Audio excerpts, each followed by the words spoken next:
जय महाराष्ट्र. नमस्कार मित्रांनो.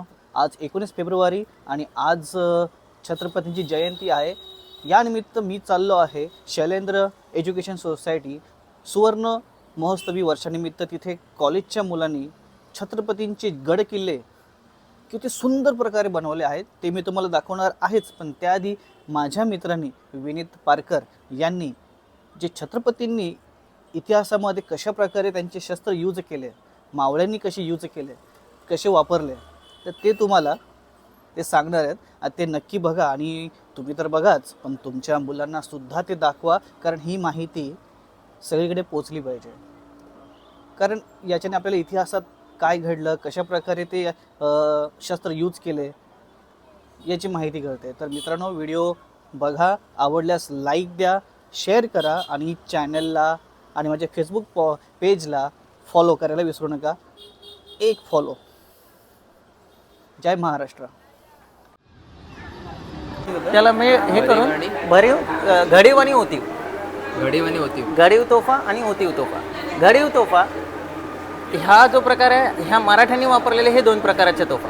एक घडीव तोफा, दुसऱ्या होतीव तोफा. होतीव तोफा ह्या जास्त करून पितळेच्या असायच्या.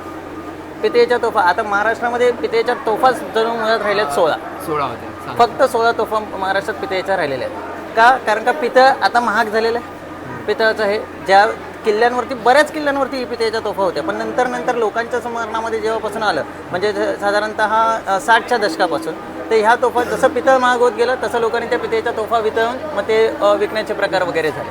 पण अजूनसुद्धा भारतामध्ये जितक्या ठिकाणी पितळेच्या तोफा आहेत त्याच्यामध्ये महाराष्ट्रात सगळ्यात जास्त करून होत्या. आता याचं कारण असं होतं, तर त्याच्या पाठचा मोठा इतिहास असा सांगतो की महाराजांनी आपल्याकडे जे तांबं येत होतं ते तांबंसुद्धा बाहेरून येत होतं. तांबं जे उत्तर भारतामध्ये जितकं तांबं भेटलं जायचं त्याच्यापेक्षा जास्त तांबं हे बाहेरून आपल्याकडे इम्पोर्ट व्हायचं. इम्पोर्ट आलेला तांब्याचा जो भाग होता तर त्याच्यामधले 16 जहाजं महाराजांनी ही ब्रिटिशांची पकडलेली होती, की ज्याच्यामध्ये अनगिनत टनमध्ये टनांमध्ये जे तांबं भेटलं त्याच्यापासून आपण ज्या तोफा तयार केल्या त्या तांब्या आणि पितळेच्या नंतरच्या तोफा महाराष्ट्रामध्ये बऱ्याच ठिकाणी यूज झाल्या. जर सांगायचं गेलं तर ह्याच्या जंजिराच्या किल्ल्यावरती ज्या 572 तोफा होत्या त्याच्यापैकी 19 तोफा ह्या पितळेच्या होत्या. उर्वरित तोफा ज्या होत्या त्या दगडी तोफा होत्या, पण दगडी तोफा जास्त करून ब्लास्ट होत असताना फुटायच्या. म्हणून तोफांचा जो भाग नंतरच्या काळात जो हे केला गेला तो पोलादी तोफांचा होता. आता पोलांच्या पंचधातूच्या तोफा बनवल्या जायच्या, ज्याच्यामध्ये कुठल्याही वेळेस जर त्याचं हे केलं तर तो टेम्परेचर कव्हरअप करण्यासाठीचा भाग असायचा. की जर आता त्याच्यानंतर ज्यावेळेस जंजिऱ्यावरती सिद्धी आले त्या सिद्ध्यांनी कलाल बांगडी पाहिले, तो बांगडीवाल्या तोफांचा प्रयोग केला गेला. बांगडीवाल्या तोफांचा प्रयोग म्हणजे काय, की रिंग्स जशा आपल्या बांगड्या असतात तशा रिंग्स बाहेर बनवायच्या, किल्ल्यावरती घेऊन जायचं, त्या सगळ्या इंटॅक्ट जोडायच्या, मग ती तोफ तयार होणार. समज कळलं? आता मराठ्यांच्या इतिहासामध्ये मराठ्यांनी तोफांचा मारा हा खूप कमी केला, कारण का तोफांसाठी लागणारी बारूद परत विकत घ्यायची आहे आपल्याला, कारण का आपल्याकडे अख्ख्या याच्यामध्ये कुठेच बनत नाही. दारूचा पहिला कारखाना हा कुडाळला बनला महाराजांच्या काळामध्ये. जो कुडाळला, कारण का दारू जी येत होती त्याच्यामध्ये मिलावटी यायची, मग त्याच्यामधलं ते इंटॅक्ट ते ब्लास्ट होण्यासारखा जो भाग असायचा तो मग त्याच्यासाठीचा कारखाना बनवला गेला. त्या कारखान्यावरनं मग प्रत्येक किल्ल्यावरती त्यांचा ठरलेला कोटा असायचा की ह्या कोट्यावरतीच ते दारू तितक्या प्रमाणात जाणार. त्यांना गोळे मोजून दिले जायचे, गोळे मोजून आता हल्लीच्या काळात म्हणजे जर एक 3 महिन्यापूर्वी ह्याला कोल्हापूरचा आपला पन्हाळा किल्ल्यावरती जर गेला तर पन्हाळ्याच्या किल्ल्यावरती सुद्धा काही पद्धतीमध्ये विहिरीमध्ये म्हणजे विहिरीचा ज्यावेळेस याचा गाळ उपसला गेला त्यावेळेस त्यांना 7,000 गोळे भेटले. 7,000 तोफेचे गोळे, ज्याच्यामध्ये दगडी गोळे सुद्धा होते, ह्याचे कुल्फी गोळे सुद्धा होते, पोलादी गोळे सुद्धा होते, लोखंडाचे गोळे सुद्धा भेटले. पण लोखंडाच्या गोळ्यांचा भाग असा होता की पाण्यामध्ये गंजून त्यांचं ते अजीर्ण अवस्थेमध्ये राहिलेले होते.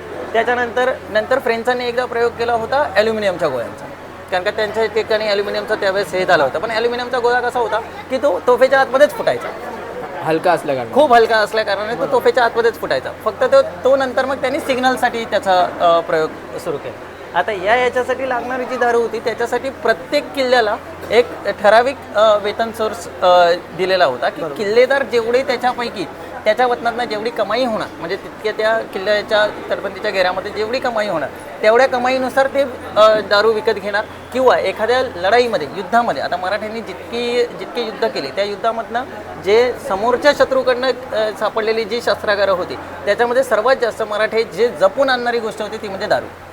तोफेचे गोळे कोणीही बनवू शकतं, तोफाही कोणीही बनवू शकतं, पण तोफेची दारू हे अख्ख्या याच्यामध्ये भेटतच नाही. ती आणण्यासाठी फ्रेंचांवरती, ब्रिटिशांवरती आणि साधारणतः जे थोड्याफार प्रमाणात डचांवरती आपल्याला अवलंबून राहावं लागलं. त्याला मोगलांकडे सुद्धा जी दारू यायची, आता मोगलांनी यांना जी परमिशन दिली होती, मोगलांनी ब्रिटिशांना जी सुरतेमध्ये वकार स्थापन करण्याची किंवा तिथे विलायतीत सगळ्या फिरंग्यांना जेवढी परमिशन दिली होती त्या परमिशनच्या अगेन्स्टमध्ये त्यांना फक्त एकच गोष्ट हवी होती त्यांच्याकडनं, ती म्हणजे तोफेला लागणारी दारू आणि दुसरं म्हणजे ह्याच्यासाठी आपलं जहाजांसाठी लागणारी जे त्यांचे वरखे. उजव्या हातीचं युद्ध असेल तर तो डाव्या कमरेत कटार ठेवणार आणि जर डाव्या हातीचा युद्ध असेल तर उजव्या कमरेत लगेच हां ॲक्सेसिबल. ठीक आहे. दुसरं आता कटार केव्हा वापरले जाणार, ज्या वेळेस हातातलं शस्त्र म्हणजे त्याच्या कुठलाही युद्धकलेवरती किंवा कुठल्याही ठिकाणी जात असताना आता ते म्यानबंद तलवार घेऊनच जाणार. पण म्यानबंद तलवार ज्यावेळेस आपली बाजूला ठेवून एखाद्या आसनावरती आपण बसतो त्यावेळेस बैठ्या आसनावरती गेल्याच्या नंतर जर त्या युद्धावरती हल्ला होत असेल तर जवळचं शस्त्र कोणतं तर ती म्हणजे कटार. ज्यांच्यासाठी हे लहान मुलांच्या याच्यासाठीच. आता हे जे आहे ना ही गेंड्याच्या कातडीची हे आहे, ही गेंड्याच्या कातडीची ढाल आहे. आता जर तू हे करायला भेटेल तर त्याच्यावरती अजून डिटेल हे केलं असतं. त्याच्यावरती मग नंतर पोलादी कोट चढवतात ढालीच्या भागातून आणि त्याच्यावरती मग पोलादाचं हे लहान मुलांसाठीचं हे होतं. आता येईल त्याच योद्धाने एकदाच वापरलेलं शस्त्र म्हणजे वाघनख. त्याच्यानंतर याचा वापर कुठल्याही युद्धकलेत झाला नाही. त्याचं कारण दोन. पहिलं, वाघनख घातल्याच्या नंतर हातात दुसरी वस्तू पकडता येत नाही. कुठलीही ना तलवार पकडू शकत ना भाला पकडू शकत ना कुठलीच वस्तू. एकदा हातात वाघनख तुम्ही घातली की त्याच्यानंतर वाघनखाचा त्याचाच वार पुन्हा आपल्यावरती होण्याचा भाग असतो किंवा ते शस्त्र हातातून निसटण्याची शक्यता असते.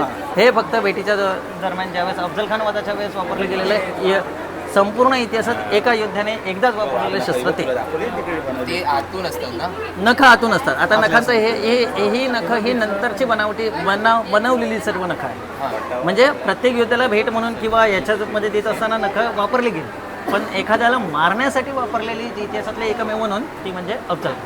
मग त्याची ठेवण वेगळी असेल जी वापरली गेलेली. हां, वापरली गेली त्याची ठेवण. आता याच्यामध्ये सुद्धा हे ह्याचं आता सांगितलं जातं त्याच्या टोकांना विष लावलेलं होतं.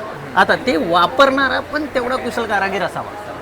आता त्या नखांवरती विष लावलंय आणि ते हे करत असताना जर त्याने त्या ह्याचा टोकाचा भाग जर आपल्याच ह्याला लागला तर स्वतःवरच हे म्हणून कळलं. हे दुसरं. आता हे जे माडू जे आहे हे ह्याच्या काळविटाच्या शिंगांपासून हे केलेले आहे. आता भारतामध्ये काळवीट मारण्यावरती बंदी आहे.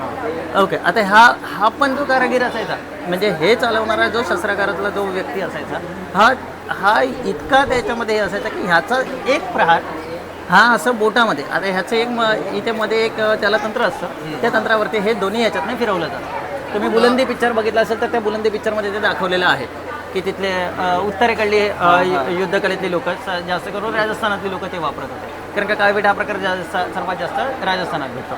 आता हे न गंजणारं शस्त्र म्हणून ह्याचा वापर केला जातो. ठीक आहे. पण ह्याची युद्धकला ही पैलवानकी प्रकारामध्ये मोडते. पैलवान हां, म्हणजे जो याच्यामधला म्हणजे तलवार भाला आणि याच्यानंतर जे शस्त्र वापरण्याचा जो युद्धकलेतला भाग असेल तो हे. आता हे जे आहे ना ही रशी जी दिसते ही आहे गोफण. मराठ्यांच्या ह्या संपूर्ण शस्त्रदानातलं कुठलं एवढं मोठं शस्त्र असेल जे वापरण्यात आलं मराठ्यांनी हे जास्त वापरलं. गोफण. कारण का तोफेसाठी दारू लागत होती, तोफेसाठी गोळे बनवावे लागत होते. ह्याच्यासाठी अख्ख्या सह्याद्रीमधले जेवढे दगड होते तेच हे वेपन होतं. एखादा योद्धा जर मावळ्यांच्या भरतीचा पहिला नियम होता गोफण चालवणे. मावळ्यांच्या भरती प्रकारामध्ये तलवार भालाईत पटाईत असे त्यांचे प्रकारांमध्ये ते जसे आता ह्याच्या पोलिसांच्या जशा पोस्ट आहेत तशा त्यावेळेच्या पोस्ट होत. पण त्याच्यामध्ये बेसिक जर एखाद्याला युद्धकलेमध्ये जर यायचं असेल तर त्याला पहिल्यांदा हे होतं गोफण चालवणं. आणि गोफण चालवण्याची ही कला महाराष्ट्रामध्ये जे लहान मुलांचा भाग, आता इथे लहान मुलांच्या शस्त्रांचं हे होतं पण याच्यामध्ये सुरुवातीला गोफण चालवण्याची हे दिली जाते. कारण का जेवढ्या शेतीचा भाग होता शेतकऱ्यांची जेवढी मुलं त्यावेळेस ते पाखरं हाकलण्यासाठी जे वापरत होते ते गोफण. आता ह्याच्यामध्ये पण हे कसं असतं इथे एकाच हातात ते एका बोटात ते अटकवायचं, दुसऱ्या हातात ती म्हणजे इथे ते अडकलेले हे गेलं, इथे ही रशी इथे पकडायची, दगड ते हे फिरवताना बोटातलं हे हातातच ठेवायचं आणि ह्या हातातलं सोडून द्यायचं. समज. मग तो दगड जितका तो वेगाने तुम्ही हे करवणार तितकं हे जाणार. आता याच्यामध्ये लहानपणापासून काही ट्रेनिंग का, कारण का तो दगड असं कुठेही फेकून किंवा भिरकावून चालत नाही, दिशेला तो गेला तिथे त्या दिशेला गेला पाहिजे आणि त्या ठिकाणी. आता तू आणि मी जर हा वापरला ना तर हा उलटा दगड आपल्यावरतीच फिरून पुन्हा लागू शकतो. बरोबर.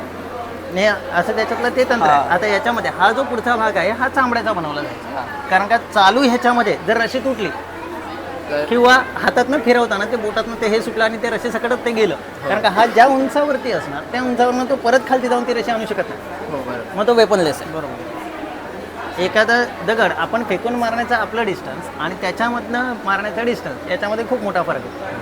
आता तू आणि मी तर मोठा दगड म्हटलंस तर साधारणतः आपल्या हातात बसेल मावेल एवढाच आपण हे करू शकतो, पण याच्यामध्ये वापरणार आहे दोन्ही हाताने सुद्धा गोफण फिरवणार आहे. आपल्याकडे काय आहे एवढा स्पीड नको. कसे पुढे. आता बिचव्यांच्या याच्यामध्ये कसं होतं की ज्यावेळेस महाराजांनी, आता भरपूर कमी लोकांना जे ज्ञात असलेला भाग होता तो म्हणजे वाघनखांचा, की महाराजांनी वाघनखं वापरून अफजल खानाला मारला, पण वाघनखाने अफजल खान फाडला गेला नाही. अफजल खानाचा घेरा जो होता तो जर आता 1 2 3 आपण 3 माणसांचं हे असेल तर मग तेवढा मोठा अफजल खानाचा पोटाचा घेरा होता. एवढं मोठं. हो, 175 पाऊंडचा माणूस. बराच मोठा. बरोबर. ठीक आहे. आता याच्यामध्ये महाराजांची हाईट माझ्यापेक्षा 1 इंचाने उंच, हे एवढ्याच हाईटीचे महाराज होते. मोजडी सकट, आता मी तर चप्पल घातली नाही, हां, मोजडी सकटचा जो त्यांचा जेवढा भाग होता, आता तेवढ्या याच्यावरती त्याची छाती ही महाराजांचा जो आपण जो फोटो बघतो ना याच्यावरती, आता तो अफजल खान वधाच्या वेळेस आता प्रतापगडाच्या बाहेर त्यांनी सुद्धा लावलेला असेल, त्या फोटोमध्ये जी हाईट दाखवली त्याच्यापेक्षा अफजल खान उंच होतं. अफजल खानाच्या कबरीचा ॲक्च्युअल माप जर तुम्ही बघाल तर कधी प्रतापगडावरती गेलात, ते पण मुंडकं नसलेली कबर आहे, मुंडकं राजगडावरती आहे. जर ते मुंडकं त्याच्यावरती लावून जर त्याची हे हाईट विदाऊट जर त्याचे क्लोज म्हणजे नेकेड बॉडीमध्ये जर त्याला बघितलं तर त्याची हाईटचं वरती जर महाराज जर उभे आहे तर त्याच्या छातीच्या भागा एवढे महाराज राहणार. ठीक आहे. आता त्या ह्याच्यामधनं नखांनी फक्त, कारण का महाराजांना बगल्या ज्यावेळेस दाबलेलं होतं तर त्या बगल्यातनं सुटण्यासाठी म्हणून ती वाघनखांचा भाग तिथे बनवलेला, कारण का वाघनखाने ते पूर्ण हे येणं, आता वाघनखाचं हे 4 आहे, मग 4 लाईन्स येणार. 4 लाईन्समध्ये आपण म्हणतो कोथळा बाहेर काढला, 4 लाईन्समध्ये कोथळा बाहेर येऊ शकत नाही. जो वापरलेलं शस्त्र होतं ते म्हणजे बिछवा. आता बिछवा हे अस्थनीच्या आतमध्ये ठेवणारं शस्त्र, इथे त्याला एक कडी असते, त्याला तो बिछवाचा हे असतो. आता महाराज ज्या याच्यामध्ये होते, महाराजांचा हा हात हा इथपर्यंत पोहोचण्यालायक एवढा तो हे नाही होता. ठीक आहे. ज्यावेळेस त्याने बगल एका बाजूला हे केली त्यावेळेस महाराजांना दोन्ही हात त्यांचे एकत्र करता आले. एकत्र हात केल्याच्या नंतर पहिल्यांदा नखं मारले आणि दुसऱ्या हाताने बिछवा मारले आणि बिछव्याने 180 डिग्रीमध्ये त्याचं पोट अशा पद्धतीने पाडले. आता जे फोटो किंवा जे काय आपण रील्स वगैरेमध्ये बघतो, महाराजांचं ज्यावेळेस पोट फाडलं, कोथळा जो होता त्याच्या आतड्यांचा कच्चा भाग तो असा पूर्ण बाहेर आला. महाराज इथून म्हणजे महाराजांच्या दाढीच्या खालपासूनचा भाग पायापर्यंत पूर्ण महाराज त्याच्या रक्ताने माखलेले होते, अच्छा. पूर्ण लाल. आणि अशा अवस्थेत सुद्धा खानाचा जो भाग होता तो त्याने ते आतडी म्हणजे जो कोथळा जो तिथे तो पडलाच नाही, जे दाखवलं जाताना ते पडलाच नाही, तो ते कोथळ्याचा जो भाग होता तो असाच हातात त्याची आतडी जी होती तो त्याच्या हातात घेऊन असा तो पोट धरून तो पळत सुटला आणि तो बाहेर आला. आणि ज्यावेळेस तो ते हे करत असताना तो सय्यद बंडाचा, आता तो ॲक्च्युली त्याचं नाव बडा सय्यद होतं, त्या आपल्या लोकांनी त्याला वरती टंब दिला म्हणून तो बंडा झाला. ते बडा सय्यदच्या जो प्रकार झाला जीवामालाने जे आपण मगाशी तिथला पट्टा बघितला त्या पट्ट्यापेक्षा ज्यावेळेस जीवामालाने तो पट्टा वापरला होता तो 12 फूट लांबीचा होता. आजही साताऱ्याच्या राजगादीवरच्या इथे त्यांच्या त्यावेळेस वापरलेले म्हणजे महाराजांच्या शस्त्रागारातले जे पट्टे आहेत 12 फूट लांबीचे, 10 फूट लांबीचे. आता जो त्यांच्यासोबत बडा सय्यद होता तो 10 फूट लांबीचा पट्टा वापरत होता आणि जो जीवामालाने वापरला तो 12 फूट लांबीचा होता. आता त्याच्यामध्ये पट्टा चालवण्याचा त्या पट्ट्याचं मध्ये आणि त्यांनी वापरलेल्या पट्ट्यामध्ये अंतर असं होतं, लांबी होती तशा पद्धतीने त्याची थिकनेस पण होती. तो पट्टा फक्त वरती करत असताना त्याचा हात कापला, असा त्याच्यावरती वार नाही झाला, तो खालून वार झाला. अच्छा. खालून वारामध्येच बंडाचा हे गेला आणि वरच्या वारामध्ये त्याच्या पूर्ण छातीवरती वार बसला. आपल्याला फक्त स्टोरीमध्ये सांगितलं त्याचा हात उडवला नाही, हात असं खालनं पट्टा उचलताना त्याचा हात उडाला आहे आणि तो हात, कारण का तो महाराजांवरती वार करायला होता. ठीक आहे. आता ही घटना होत असताना जो हात इथे खालती पडलाय त्याला त्याची जी तलवार होती, कोणाची, अफजल खानाची जी तलवार होती ती तलवार त्याच्या हाताला लागली. त्याने त्या अवस्थेमध्ये सुद्धा महाराजांवरती हल्ला करायचा प्रयत्न केला. तो प्रयत्न सुद्धा महाराजांनी त्यावेळेस बघितला, कारण का महाराजांच्या इथे भोकेमध्ये ज्यावेळेस त्यांनी जो कटार मारली होती त्या कटारीने इथून महाराजांचं रक्त येत होतं. त्या रक्तामध्ये महाराज तिथे खालती पडलेले होते. उलट्या याच्यामध्ये असं होतं की महाराज जमिनीवरती होते आणि तो ते हे आवरत होते. पण त्याला ज्या पद्धतीने तो जो ओरडला दगा त्या याच्यामध्ये तिथून जवळपास 20-22 मीटरपर्यंत त्याचा आवाज मोठ्याने गुंजत बाहेर गेला. एवढा, कारण का त्याला जे वेदना झाल्या त्या वेदनेमध्ये तो किंकाळत होता की दगा जो हे झाला. त्या ह्याच्यानंतर मग तो ज्यावेळेस बाहेर पडला त्यावेळेस त्याचे जे पालखीचे बोई होते तो डायरेक्ट पालखीतच बसला. त्याच्या बोयानं फक्त त्याला बोलण्याचं सुद्धा हे नाही होतं की आता मी काय बोलू म्हणून. मग त्याच्यानंतरची जी पुढच्या इतिहासातला जो भाग होता की संभाजी गावचे कोंढाळकर गेले, मग त्यांनी त्यांचे पहिला भोयानं मारलं, मग त्याच्यानंतर पालखी पडली. कारण का त्याला त्याच्या भोईच्या पालखींचं हे असं होतं की त्याला पाठी 10 आणि पुढे 10 पालखीचे हे लागायचे. एवढेच जण त्याचं वजन उचलू शकत होते. 4 पालख्यांमध्ये त्याला नेणं शक्य नव्हतं. नंतर त्याला तो पडला, त्याच्यानंतर पहिला तर त्याच्या छातीत वार केला गेला, नंतर छातीतली तलवार काढून मग हे करून, आता जी तलवार आपण तिथे बघितली ना याची वक्र तलवार नाही सरळ याची जगदंबा तलवारीच्या बाजूला असलेली तलवार, ठीक आहे. त्या तलवारीने त्याचा असं ते हे करून त्याच्या डोक्यावरचा जो खिमांश होता काबा बोलतात त्याला, तो काबा असा काढलेला होता. त्याचे केस अशी धरले आणि मग त्याची मान काढली आणि मग ते मुंडकं घेऊन ते पहिला प्रतापगडावरतीच नेण्यात आलं. प्रतापगडावरती दाखवून नंतर राजगडावरती गेलं. पण ते जे शस्त्र जे महत्त्वाचं शस्त्र होतं तो बिछवा होता. हां काय हे आता ह्याच्यामध्ये 2 प्रकारातलं हे होतं. हे जसं हे कटारीचं जे आपण मगाशी जसे प्रकार पाहिले, ओके, हे बोटांनी चालवणारं शस्त्र. कटार अख्खं हातातलं हे होतं. हे जे आहे हे फक्त 2 बोटांच्या याच्यामध्ये. आता याच्यामध्ये 2 भाग असायचे.